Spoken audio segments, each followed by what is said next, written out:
તો આ તરફ સમાચાર જોઈએ અમરેલીથી ગુરુ પૂર્ણિમાના પાવન અવસરે અમરેલી જિલ્લાના લાઠી તાલુકાના પ્રસિદ્ધ ભૂરખિયા હનુમાનજી મંદિરે મોટી સંખ્યામાં ભાવિક ભક્તો દર્શનાર્થે ઉમટી પડ્યા હતા।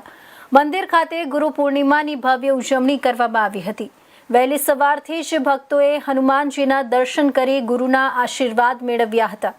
આ પ્રસંગે ભૂરખિયા ગામમાં ભવ્ય શોભાયાત્રાનું આયોજન કરવામાં આવ્યું હતું।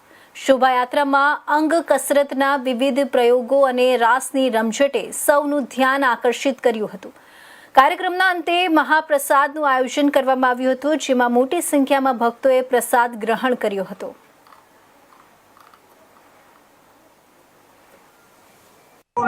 પૂજારી શ્રી અવધ બાપુ નિમાવત છે અને આજ રોજ શ્રી દામોદરદાસ બાપુ અમારા ગુરુ છે, જેની પ્રેરણાથી ભવ્ય શોભાયાત્રા તેમજ ગુરુ પૂજન સત્યનારાયણ ભગવાનની કથા નું ભવ્યથી ભવ્ય આયોજન કરેલ છે, બરોબર। અને તમામ ગ્રામજનો ભેગા થઈ